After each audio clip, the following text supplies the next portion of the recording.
All right, welcome to the city of Prague, everybody. Hi, Daniel from Kingston, New York. Great to have you in the house.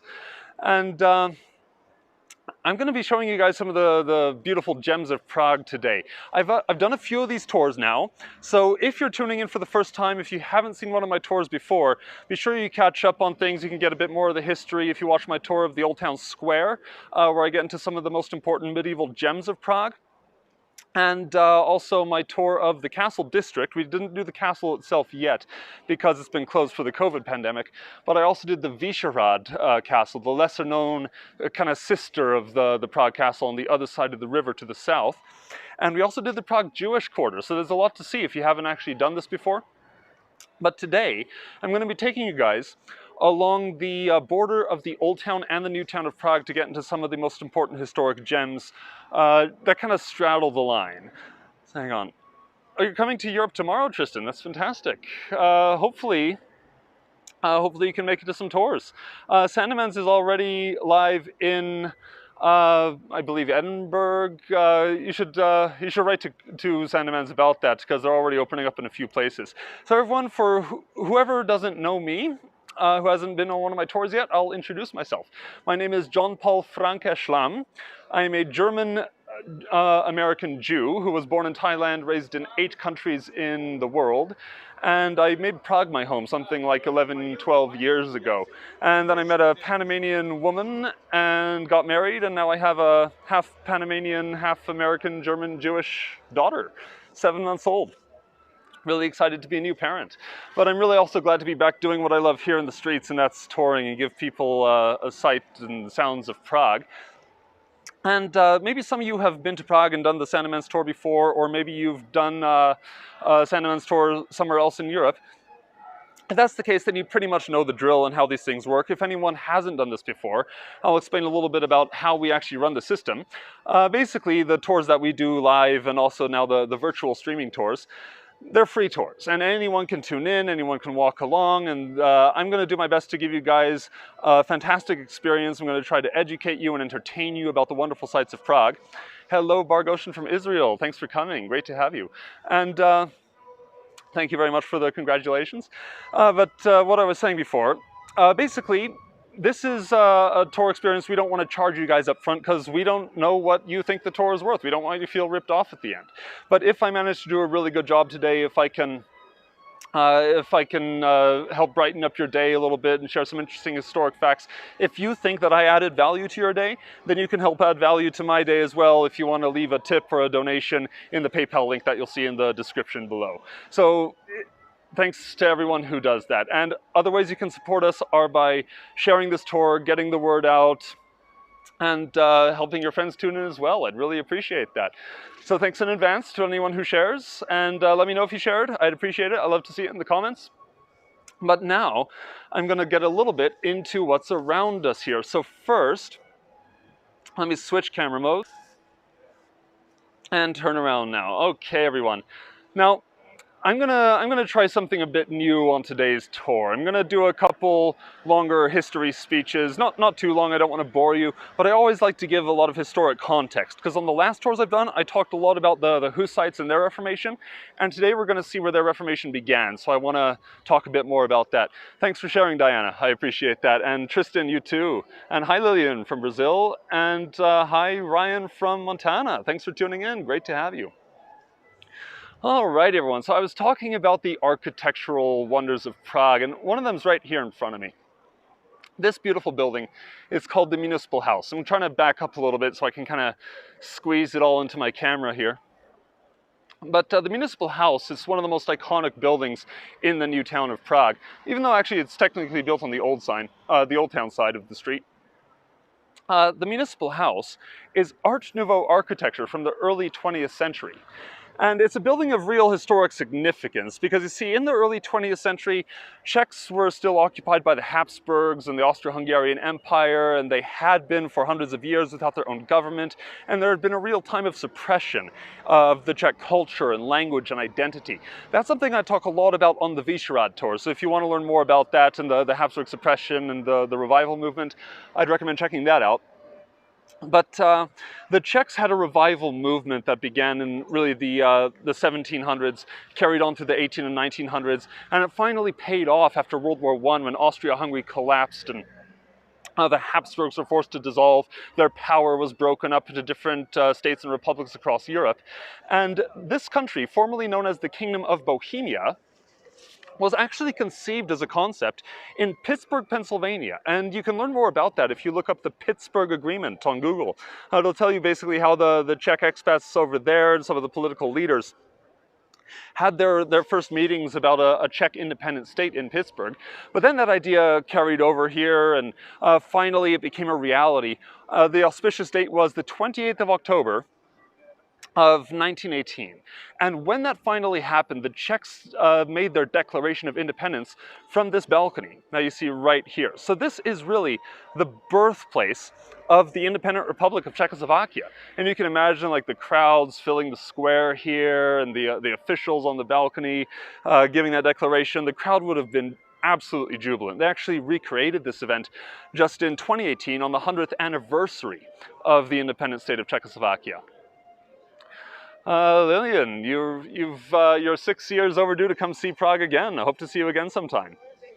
All right, so the Municipal House, it's a cultural center. They wanted it to be one of the most beautiful Art Nouveau buildings in the world. I think they succeeded at that. They had 2 competitions for architects to design the Municipal House, and no one was good enough. They finally just picked 2 architects and gave them the job. They started construction in 1905. And inside, there's an incredible concert hall. There's also exhibition centers, and you can take a tour of the Art Nouveau architecture. But this is the the Smetana Hall. I'll try to get a better view for you guys. There we go. Okay. The Smetana Hall is a masterpiece of Art Nouveau architecture, and the roof, those paintings, were done by one of the most famous Czech painters and one of the most iconic Art Nouveau artists in history, Alphonse Mucha. We actually saw his grave on the Vyšehrad tour as well. He's buried out there, real Czech national icon. The architecture of Prague is incredible, and it's incredibly diverse. Like if I just kind of wheel around here, you're going to see all kinds of different styles. Like up ahead there, if I can zoom in on this a little bit, that's a Renaissance church from the 1500s, right there, right next to, I'm trying to zoom out again and not having much success. There we go, okay. Sorry about that hitch, there we go. If I keep coming here we have what's called Imperial architecture in the Hibernia Theater. Now this place does a lot of ballets and musical concerts, and the Hibernia was built by the Habsburgs in the 19th century, but the name Hibernia actually means Irish because there was an Irish parish church here back in the 1600s. I heard a myth that says those Irish monks who came here, they were expelled from England. I mean, that's not a myth. But the myth is that they brought potatoes into the Bohemian diet. I can't verify that, and I don't think it's true because it's hard to imagine that Bohemia only had potatoes as of the 1600s, but hey, it could be, I could be wrong. And right over here we have one of my less favorite styles. This is functional architecture, but it's the Czech National Bank from the 1930s. I guess they want it to look more safe than they do beautiful. But here on the side, one of my favorite styles of all. That, my friends, is Gothic. And if you've watched my previous tours, you know that I absolutely love Gothic. It's something out of a fantasy book. It inspired the great artists like Disney and their fantasy quest to create like the villain castles because everything's dark and spiky in Gothic. Nikki, the Hibernian soccer team. I haven't heard of the Hibernians. Are they Irish or Scottish? Because it means Irish, if I'm not mistaken. Yeah, slightly different spelling than the Czech variation. But getting back into the Powder Tower, I'm going to try to back up again and give you guys a good look without getting into the street here. The Powder Tower gets its name because it used to be a gunpowder storage. They kept that here back in the 18th century. There's no gunpowder in there today, so we're not in any danger of an explosion or fire hazard. Yes, that's true, Bargoshan. They do play instrumental there. The Powder Tower actually has origins all the way back in the 12th century. But it was a very different tower and gate back in those days. It was called the Mountain Gate. It was simpler, it was shorter, it didn't have all the same decorations. But historically, it became the entrance to Prague for kings when they would receive the crown of Bohemia. So I'm just going to cross the street to a safer location here. So I just need to check both ways as I back up. All right, here we get a better view. Yeah, so the coronation route, it was called the Royal Passage, and it would pass through a series of streets. The streets would be filled with jubilant people greeting their new monarch. The coronation ceremony was a ceremony to the Czechs like no other. It really had like a spiritual, almost magical significance to receive a new king here. And this was the gate, and there was actually a wall on each side of the tower. Now, this passage right here between the Municipal House and the Powder Tower, it's not from the old wall. It can kind of give you an idea what that wall might have been like. I don't think it was decorative, it was a Gothic style wall.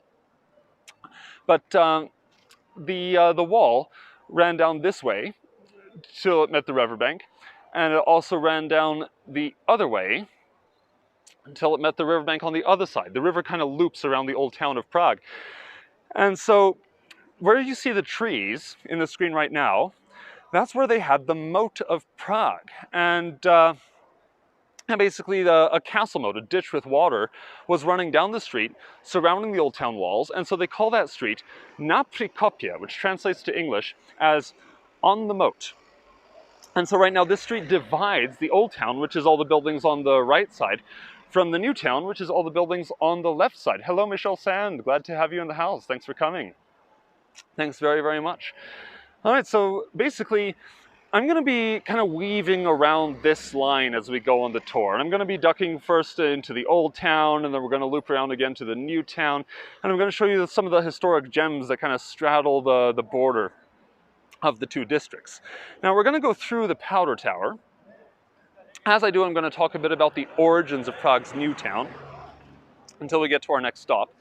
Now, the new town was founded by the man who is officially the greatest Czech to ever live. His name is Emperor Charles IV. And, you know, they put titles on kings like Richard the Lion-Hearted, or, you know, plenty of others, Alexander the Great, you know, great emperors. If I was to try to choose a name for Emperor Charles IV, I think I'd have to call him the illustrious Emperor Charles IV. Hi, Alexa BP, good to have you back. Thanks for coming again, glad to have you. That's correct, Alexa, the old gate to the old town of Prague. We just walked through it. I'll give you another view right here. That's the one.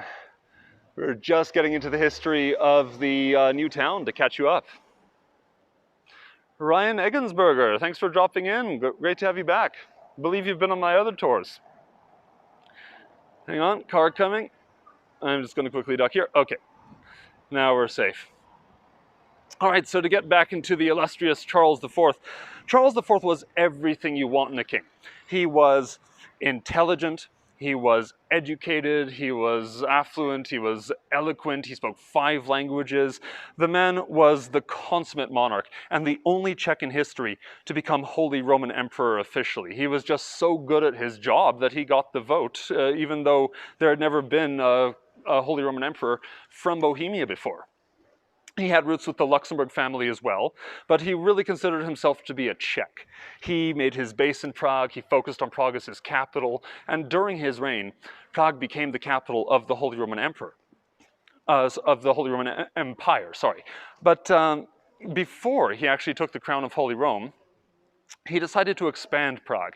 His father had left Prague in kind of a messy state when he was the king. Prague was overcrowded, homelessness was on the rise during his father's reign. And so Charles IV decided to kind of expand Prague and get some of the less desirable elements out of the old town and into the new town. So he started the New Town project. I believe it was back in 1348, if my date memory serves me correctly, that the new town was finally established past the old walls, and he managed to triple the size of Prague during his reign. Made it the 3rd largest city in Europe, larger than than Paris in those days. I believe that was the only time in history when Prague was actually superior to Paris in size. The only bigger cities in Europe, I believe, were Rome and Istanbul, which was still considered part of Europe back in those days, even though it wasn't called Istanbul yet. It was still Constantinople. But here we get to our next stop. Eddie, yes, you can view from the Powder Tower, actually. The Powder Tower as a whole is 65 meters tall, but 44 meters up is the viewing gallery, and you can walk up, I think, like 186 stairs to get to the viewing gallery. It's really a spectacular view. You can get up that tower and several others with the tower ticket if you want to get up the Clock Tower, the Charles Bridge Tower. That's all possible to do. I'm not sure how many of those are on the same ticket, but it's definitely possible. And yeah, I want to talk about this here. This building is known as the House of the Black Madonna. In my tour of the old town, I talked a bit about how they used to mark buildings, not with street names, but rather with these icons like this. And here you can see the Black Madonna behind this cage in the corner of the wall. Now, this building is a 20th century replacement of an old Baroque residence that used to be here. And it's a very unique style. I actually gave an example of the style on the Jewish tour, the Jewish Quarter tour. But this building is much more famous, and it's one of the first buildings of its style in the world. It is the first building of its style in Prague, and I wonder if people know the style known as Cubism. You might know the artist Pablo Picasso, who painted in Cubism with some very strange, surreal art. But Cubism, it became a style of architecture in the early 20th century, and it was only in Bohemia that they really started building Cubist architecture. It was somewhat conceived by the French, but it really had its birth here in Prague. This building was built all the way back in 1912, and it boasts that it's the only Cubist cafe in the world. So you can see here down below, Cafe Orient. It's a cafe with a Cubist interior, Cubist chairs to sit on. I wonder if I can get close for a view of one of those tables. I don't think the restaurant would mind if I duck in very quickly. Here you can see chairs with Cubist edges, tables with Cubist cloths on top, and sadly the plates and cups are not Cubist too, but you know, you gotta make some compromises.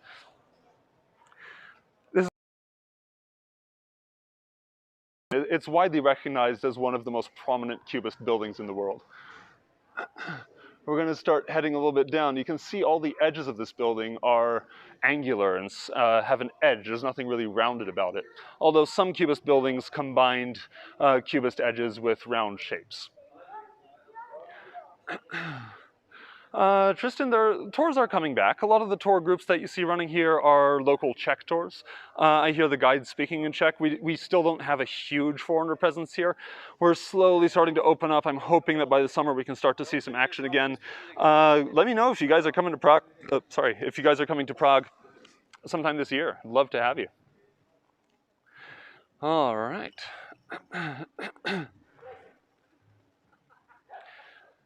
Yeah, actually, Ray, you're absolutely right. Prague is definitely busier than when I gave my first virtual tour. It was really dead back then. We were still kind of in a hard lockdown phase. Couldn't even travel outside your municipality back then. So yeah, I'm glad to see things starting to open up now. Now, unfortunately, this building at the end of this street is all covered up in scaffold, which, yeah, I hadn't really prepared for that. I'd love to show you what the building looks like. It's a great example of classic architecture.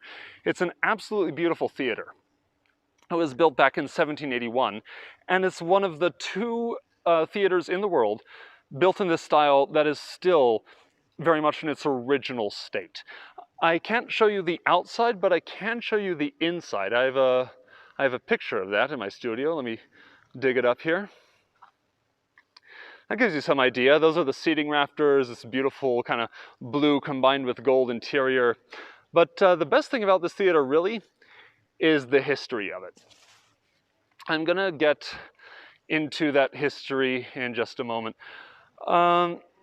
actually, Tristan, Czechia, they're talking, the EU is talking about opening up its borders to vaccinated Americans.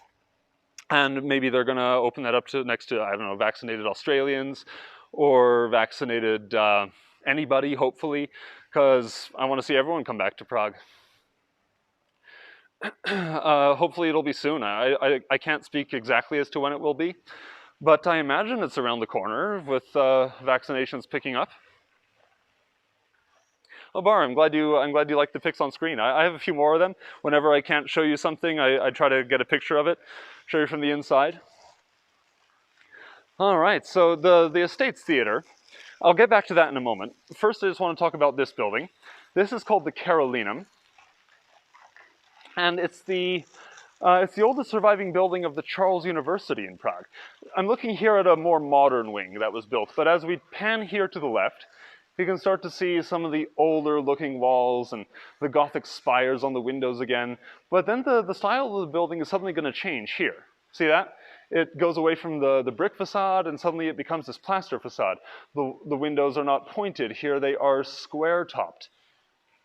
It's a Baroque facade that was added after some fire damage. They used to do that a lot in Prague because they didn't always appreciate the style of Gothic.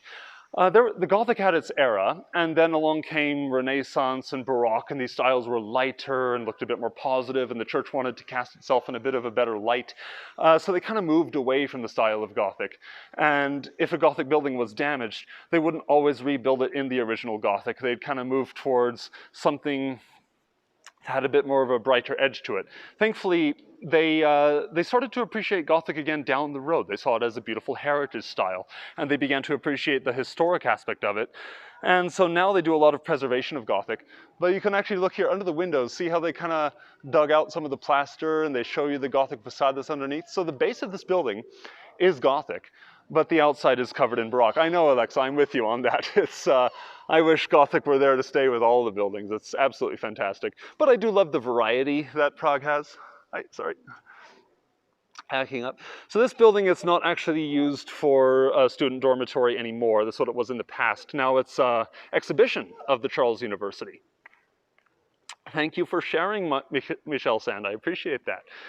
Getting back to the Estates Theater. So it looks just as blue and covered up as it did from the back over here, unfortunately. But I'm going to tell you a couple stories about this building.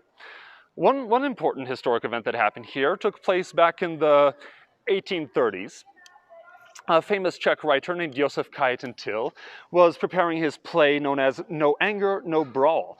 And he was employing the famous Czech musician František Škroop as the songwriter of this play. And there was one song that actually Till didn't like very much, and he confronted Škroop and he said, you know, the song isn't good enough, I'm going to cut it out. And Škroop fought for his song. He said, you don't understand, the Czechs will understand, they will love the song, you have to leave it in.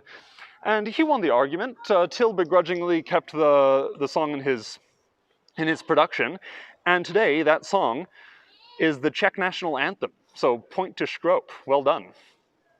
But the Czech national anthem, it's somewhat different than some of the anthems you'll hear around the world, because typically an anthem is a strong song with marching beats. And if you listen to the French anthem, it's basically tantamount to saying, bathe in the blood of your enemies. It's a little gruesome. The Czech anthem is nothing quite so dramatic. Their song is called Where Is My Home? And it's more on a mellow note. It's a song that has almost an element of nostalgia to it. And I used to think that Where Is My Home had a lot to do with Czech beer drinking. But that's not the case. Where Is My Home is a song that really, it became popular during that time of Czech revival when their identity was being suppressed. And they wished to kind of have a home to call their own. And then in 1918, they finally did. So they took that beloved song and made it the national anthem of the country, which I think is kind of a beautiful thing in some ways. It really speaks to what the Czech mentality was back in those days. But returning here, they also covered up a statue that I wanted to show everybody. So I can't actually show that, but I'm going to give you guys a pop quiz here, returning to my studio. Who can tell me what movie this is? Because that backdrop there, that's the interior of the Estates Theater, and the story this movie tells is very, very relevant to this building. So I'm going to give you guys a little bit of time, and can anyone guess which film this is? I'll give you a clue. It was directed by the only Academy Award winning Czech director in the world, Milos Forman, and it also won an Oscar for the best costumes in this movie. And Milos Forman actually took home his Oscar for this film specifically. And Diana Pombo, you are correct. The name of the film is Amadeus. It's all about the life of Wolfgang Amadeus Mozart. And one thing you guys might not know, this is the only original standing and functioning theater in the world where Mozart actually performed operas. In fact, it was his favorite theater to play in. Mozart famously had a quote when one day he was walking down the street right here. He passed by a man who was whistling one of his operas, and he stopped that man and famously said, "Meine Prager verstehen mich," which means "my Pragers understand me." And that's a really famous quote to the Czechs right now, because the fact that Mozart called them "meine Prager," my people, my Pragers, was first of all very endearing, but also spoke to his love of the country and how much he felt at home here. You see, the film Amadeus, it does show somewhat how Mozart struggled in Vienna. That was partly his own fault. He had a bit of an attitude, he was a show-off, he had a vulgar sense of humor, and was a bit of a social, well, not a social misfit, but he didn't really fit in well with the court. He hated the court, he hated courtiers, and he really had an attitude towards them, and because of that, they put him down, they criticized his music. The emperor famously yawned during the Marriage of Figaro, during the world premiere, which actually killed the entire production for him. He only got to play it like 9 times in Austria, and the film was canceled. And then Mozart brought the Marriage of Figaro to this theater and received a 30-minute standing ovation. Think about that for a moment. A 30-minute standing ovation. That is insane. I mean, if you get applause for 5 minutes, you feel like king of the world. 30 minutes must have been like a high for Mozart, especially a guy with an ego like his. So the fact that he got such a good reception in Prague kept him coming back to Prague. Now I'm gonna keep walking while I tell you the story, just so we don't spend too long here staring at that covered up facade. But you know, Mozart fell in love with the city and with the local people, and he felt so at home here. There's one main reason that he never actually moved to Prague, and that's because Austria paid him better. Mozart had an extravagant lifestyle, he lived way above his means, he died heavily in debt, so he went to where the money was. But he did come to Prague every time he needed that extra pat on the back. And this was really his home away from home. The Austrians, they buried Mozart in relative poverty, actually. He died a bit of an outcast, his wife heavily in debt, left her nothing really materially, and so his grave was marked, but then they actually moved his body. I've heard that they don't know where Mozart is buried right now, but the Czechs, they were the ones who appreciated him during his lifetime, and so they get to call him the adopted son of Prague in some ways. Hang on.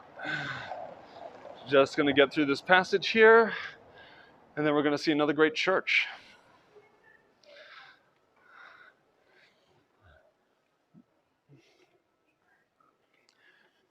Here we go. I'll back up a little bit so we can see this church more in depth.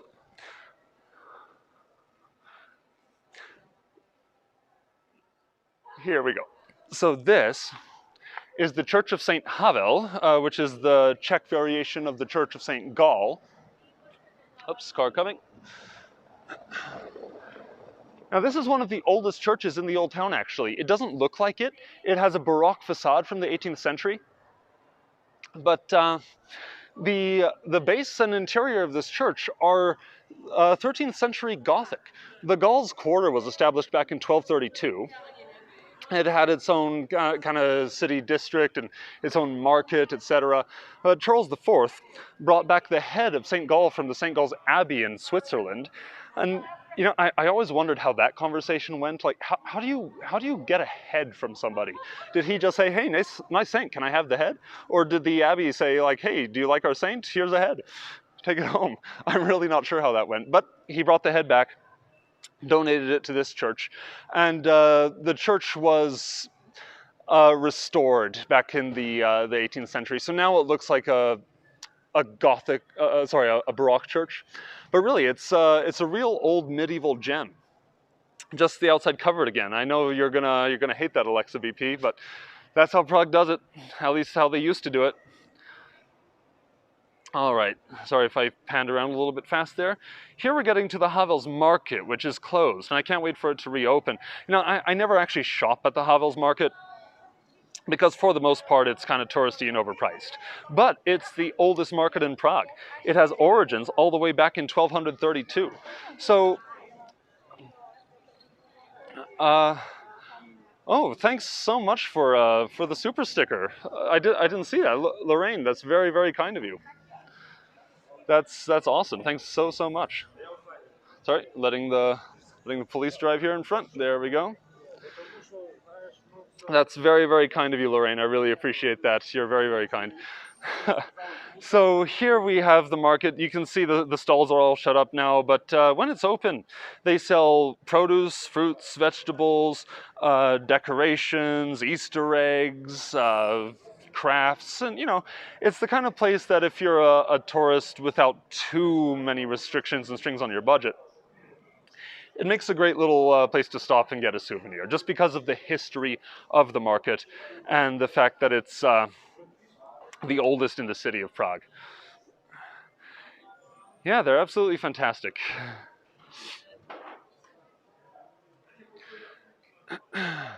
We're not going to go all the way down the market. I'm going to take a little turn off here so we can get back to the new town of Prague. It's a short walk here, and then I'm going to show you guys a cool little underground gem.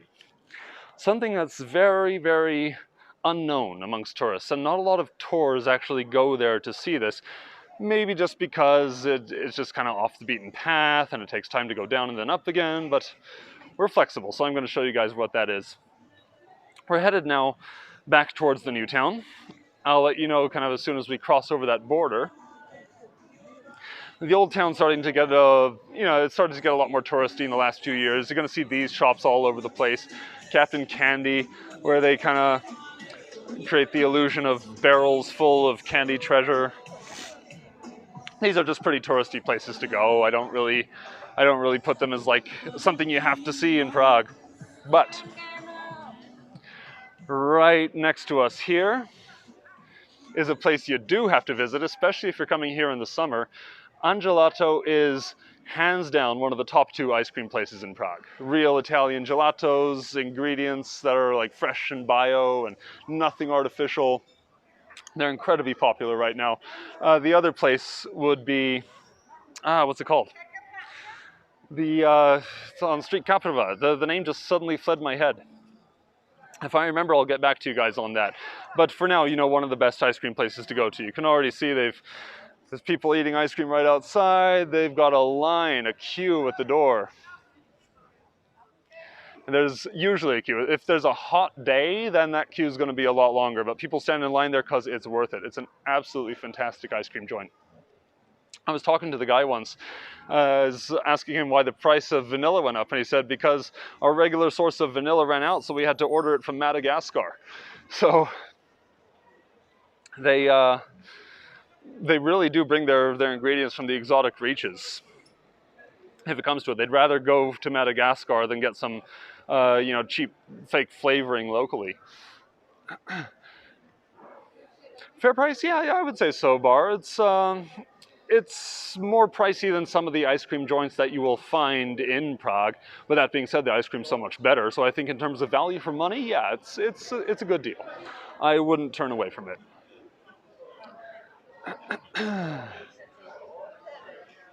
All right, where are we now? Let's see.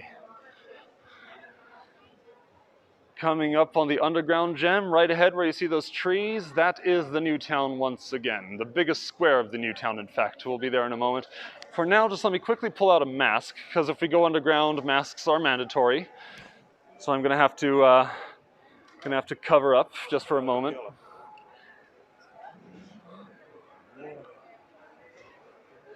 Sol Crucia, the walking tour you did in Prague. Do you remember who your guide was? Because I know a lot of the guides.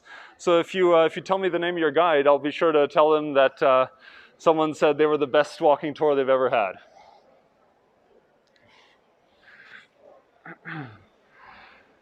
All right, here we go down the stairs of the metro. Whoop, almost missed a step there. Can you still hear me even if I'm wearing the mask? See, as we go down here, you're going to see something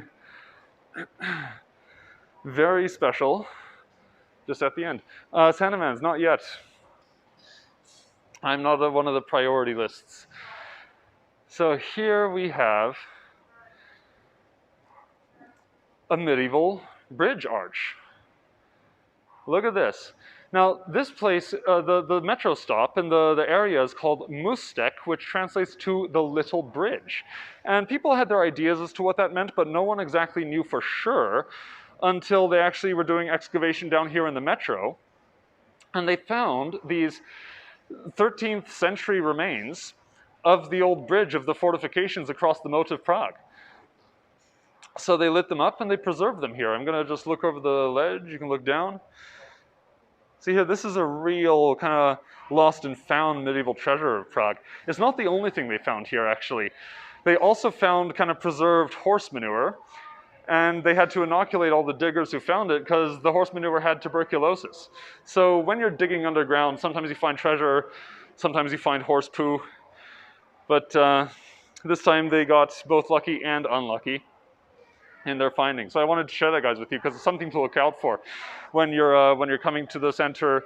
If you have to use the Mustek Metro, drop by and take a look at this. It's a great little hidden gem. We're going to head back out. Diana, thank you so much. You're very, very kind. I appreciate the super sticker. That is awesome of you. Thanks a million. My wife and kid thank you too. We're going to head up to Wenceslas Square here now. All right, coming out of the metro. There we go. Yeah, you would think so, Alexa, but apparently everyone was exposed and at risk, so they had to inoculate everybody to make sure they wouldn't have a TB epidemic in Prague. All right. You're very kind, Diana. I can't tell you how much I appreciate it, really. All right, here we get to Wenceslas Square. As soon as we kind of leave the corner of this building here, we are entering the new town. All right, so Wenceslas Square. There's a lot to say here, but Wenceslas Square started out as the horse market of Prague. As I said earlier in the tour, Charles IV was trying to move the undesirable elements of Prague out of the old town and into the new town. So what this started out as was kind of a smelly, stall-filled horse, like line of horse stalls all the way to the top of the hill. Where you see that building with the dome right now, I'll zoom in a little bit. They actually had another wall around Prague where that building is right now. Sol Cruz, a Spanish and Czech guy. Not sure who that would be. I'll try to go through my contacts and ask if anyone's... Yeah, exactly, Alexa, you're right on. With all the horses they had here, there were bound to be a few droppings underground, right? But yeah, it was a more shabby part of Prague, and it had the second layer of fortifications at the top of the hill. Those fortifications were later abolished because they didn't really need fortifications. Prague was expanding past the wall. Modern warfare was going to make walls obsolete anyway, so they tore down those walls. The building that's up there right now is the National Museum, a beautiful museum from the earlier 1800s. It keeps something like 16 million artifacts inside, which is an incredible number. There's an exhibition of natural history. They have a branch that has Celtic artifacts inside. I haven't actually been to the exhibition in a very, very long time, so maybe they've updated something now. I'm gonna have to check that out again. Well, Wenceslas Square is currently under a big renovation. That's why you can see these fences and barriers everywhere. They have big plans for the square. I think it's going to look great when they're done. I've seen the plans for what they have. It's going to be a lot of greenery, a lot of grass, a lot of hedges. I think it's going to be a fantastic reconstruction. But this is really like the center of like evening hangouts, and there's nightclubs here, and I wouldn't really call it the red light district, but most of the red light clubs do tend to be on the side roads here as well. SANDEMANs received a super sticker. Fantastic. Thanks so much to whoever sent that. I don't see the name on it, but whoever just sent the super sticker, thanks a million for that. Very, very kind of you. And another thing about Wenceslas Square, it's kind of the center of protests in Prague, and that's because some very important historic protests have happened here. Back in 1969, it's where Jan Palach famously set himself on fire at the top of the hill, trying to spark an anti-communist revolution. And during the fall of communism, just 20 years after his death, this is where they met for the Velvet Revolution, the biggest protest in Czech history. Hundreds of thousands of people, something like 80% of Prague's population at its peak, on a daily basis were meeting in Prague to peacefully protest communism, hence the name Velvet Revolution. It was peaceful, it was bloodless, it was smooth as velvet, peaceful transition of power. But that was an amazing event. They actually recreate it every year on November 17th, coincidentally my birthday. I was born just 2 years exactly after the Velvet, I was born 2 years before the Velvet Revolution happened. My birthday is 1987. And so now, like, if I'm going out on my birthday, occasionally the streets here are completely blocked and there's just hundreds of thousands of people walking by me with floats and banners and masks, and it's an incredible sight. We're going to leave Wenceslas Square, and we're going to start heading down a street that was named after the birthday of Czechoslovakia. This street here is called 28 Října, which translates to the 28th of October. The 28th of October is very much the Czech July 4th, if you will. It's the Independence Day of Czechoslovakia. And it's a beautiful day to witness. I hope that by the time July 4th rolls around again, Prague will be more open so we can see have some festivities going around the center of Prague. Amazing to actually see when that does happen. All right, so we're going to be walking just a little while now to our next stop, the Bethlehem Chapel. And as we go there, I want to tell you guys a story. One of my favorite historic tales of the Czechs, because the Bethlehem Chapel is where the Hussite Revolution began, or the Hussite Reformation is a more accurate way to say it. Now, I wonder if anyone out there has ever heard of the Hussites. Maybe you have, in a way, sort of an indirect way. For example, if anyone out there is from Canada, you might have heard of a branch known as the Moravian Church or the Moravian Brethren. I believe they have quite a bit of presence in Canada. But the Moravian Brethren are actually one of the main surviving branches of the Hussite Reformation. And the Hussites are a story of the Czechs that's not really told enough. It's like if you go to history class and you start learning about the Reformation, they're going to start with Martin Luther.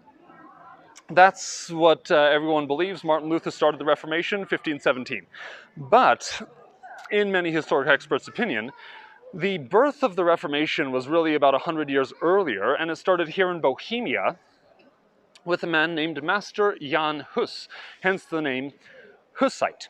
Jan Hus, he was born at the end of the 14th century, and he became famous in 1402. He was elevated to rector of the Charles University, and he was a priest in the Catholic Church. And this man was a Luther before Luther was born, actually. He taught many of the same things Luther taught.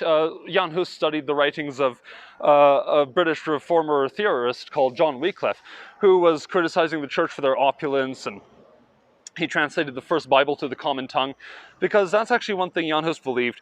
The Bible shouldn't be in Latin, because in those days, there was kind of a monopoly on Bible translations. The Bible was only written in Latin, it was only read in Latin, and basically it had to be interpreted to the common folk by the clergy. And Jan Hus said, we shouldn't have to rely on someone else's interpretations of the scriptures. That would open the scriptures to manipulation and to false interpretations. So therefore, we should have the Bible in the common tongue. And also, Jan Hus was speaking out against the buying and selling of indulgences. And if you haven't heard what indulgences are, the church came up with it some time ago as a way of funding crusades and cathedrals and any expenses they had. They would start selling forgiveness of sins. So you don't have to do penance, or you can at least reduce penance. If you pay the church some money, you'll get a paper from the Pope that grants you forgiveness of your sins and access to paradise, or reduces your time in purgatory. And Jan Hus, he was against this. It actually made him quite upset, the whole idea that the forgiveness of God was a commodity to be bought and traded. He said, forgiveness is free, it's always based on repentance. It does not depend on a monetary system that can give the rich an advantage over the poor. And because of this, because of Jan Hus kind of standing up for the rights of the small people, the common man in Prague, he was a real hero of the Czechs and gained a huge following. But the church called him a heretic and excommunicated him and persecuted him and put pressure on the authorities to deal with Jan Hus.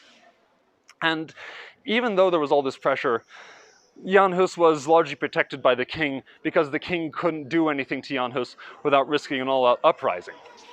Yeah, I know, Diana, it did fill the coffers from time to time. They did away with the practice a long time ago. Eventually, they came to the conclusion that it was just a bad idea as well. But, yeah, exactly, Alexa. If anyone watching this is a Catholic, I'm not trying to offend any Catholic sentiment. In fact, I've had Catholics on this tour before. Most of them say, yeah, the church was getting some things wrong back in those days. So I think most Catholics are actually largely in agreement with the old teachings of Jan Hus nowadays. Of course, back then, any criticism of the church was heresy, and they really didn't take constructive criticism well. But Jan Hus was eventually invited to a church council that was hosted in Constance. This was back in 1415. He was attending the council under a promise of safe passage from the Holy Roman Emperor. Now, hold that thought. I am going to get back to that in a moment. First, I just want to show you a great little medieval gem here, just again in the old town of Prague. We just went through where the wall used to be. This is the Church of St. Martin in the wall, and it's a mix of Gothic with Romanesque architecture. I'll try to get around the side of the church so you can get a better view. But this church, it was built all the way back in the 12th century. It's had some restoration done in more recent times, but they really keep the medieval look alive, and there's a lot of as well. The reason it's called St. Martin in the wall is because back in the day, when Prague's old town was still fortified, this church was actually integrated into the wall of the old town. So hence the Church of St. Martin in the wall, quite literally. I think it's the church that really has the most authentic, old look to it in the old town. Despite the reconstruction, they really managed to preserve the authenticity of the Gothic and the Romanesque. The walls are really rough looking, and they still have that kind of old medieval dustiness to them. And I love a building like that. Getting back to the story of Jan Hus, I'm slowly going to pan around here. So Jan Hus is invited to Constance in Germany, and the church says, we're going to hear you, we're going to listen to what you have to say, perhaps we can judge your teachings against the scriptures. And that was all an act. Once Jan Hus arrives in Constance, he's arrested on a technicality, and then he's tried as a heretic, and the church bullied the Holy Roman Emperor into not interceding on his behalf. And so Jan Hus, I'll actually show you a picture of his trial. I have that here. This is the trial in Constance. And Jan Hus was basically put through a railroad court, his guilt largely predetermined. And can anyone tell me what the punishment for heresy was in those days?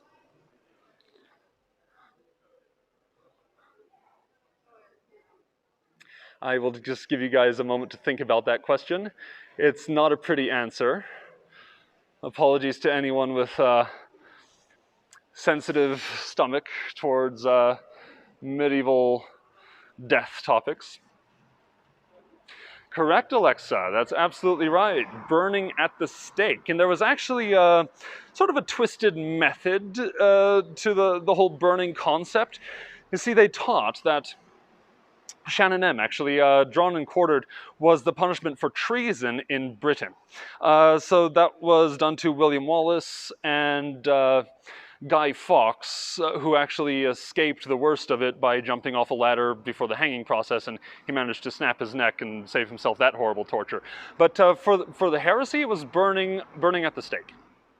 And they believed that they were actually doing you a massive favor by burning you, because as a heretic, you're doomed to the eternal fires of hell. So we are going to condemn you only temporarily to the fires of this life, to purge you of your sins and cleanse your soul and give you a chance at paradise in the afterlife. See, we're nice people. I mean, we have the best intentions and only your good interest in our mind. But Jan Hus was burned at the stake in 1415 in Constance.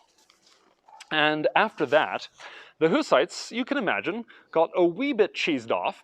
And so they went to this building, which is the new town hall in Charles Square in the new town of Prague. They went up a tall tower, which is seen in this picture. They grabbed 13 Catholic nobles, a burgomaster, a city councillor, a judge, and they chucked them all out a window in an event known as the first defenestration of Prague. For those who haven't heard the word defenestration, Diana, thank you so much. I really, really appreciate the PayPal donation.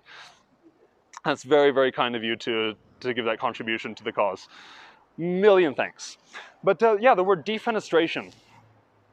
It literally means to throw something, or in some cases, someone, out the window. It comes from the German word Fenster, meaning window, or possibly the French fenêtre by the same meaning. And yes, it's known as the first defenestration in Prague because there were more of them afterwards. The Czechs actually have a penchant for chucking people they don't like out a window. There were 3 official famous defenestrations of Prague, and there's one that's not really officially one of them, but it happened back in the 1600s, and so they call it defenestration 1.5 sometimes. But, or was it 2.5? I think it was 2.5.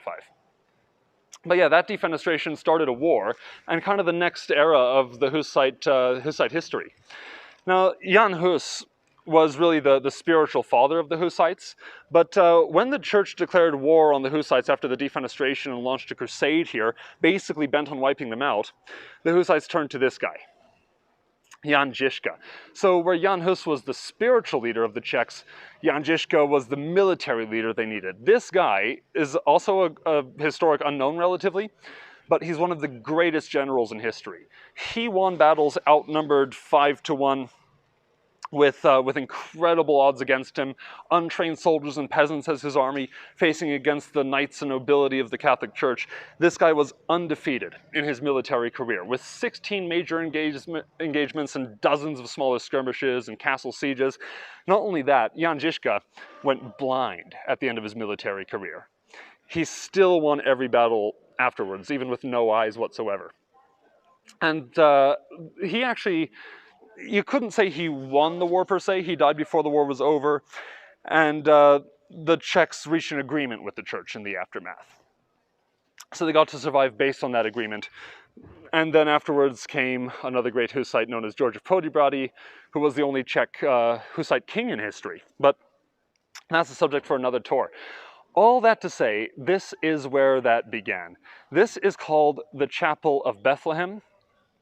And back in the 1400s, Jan Hus was preaching in this chapel. And this is really where his ideas got disseminated, first amongst the Czechs and later on around the world. And so really, you could say that the Protestant Reformation began right here. Even though officially, I know it was supposed to be with the 95 Thesis, the church in Germany. Martin Luther actually said during a debate with the church one day, he said, "Ich bin ein Hussit," which means I am a Hussite, which really gives credence to the idea that he is the next generation of Jan Hus's teachings. He improved on them in many ways. He made them more popular. He was more successful than Jan Hus. He spread his teachings all around the world, largely as his own, and he gets the credit for it nowadays. But he was the spiritual successor to Jan Hus in many regards. How are we doing with time? Fantastic, it's 6:55. So everybody, I think I have kept you here long enough.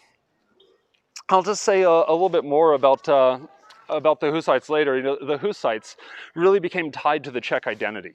And it's also why the Czechs almost lost their identity in the days of Austria-Hungary. From the beginning of Austria-Hungary, or rather the Habsburgs, from the beginning of their reign here in Bohemia, there was always conflict between the Catholic Habsburgs and the Czech Hussites, and later a union of the Hussites with the German Protestants to kind of have religious freedom in Prague.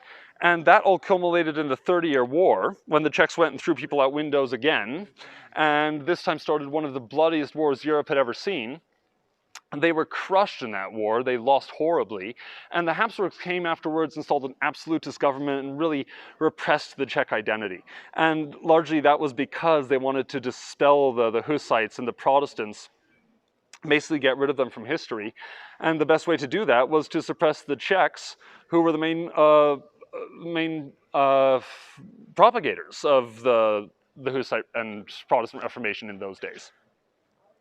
But the Czechs managed to come out of it with their revival, and even though they've largely integrated with the Protestant church right now, the Hussite faith still exists, and there's actually Hussite churches around Prague, and they have presence in Canada, as I was saying, and around the world.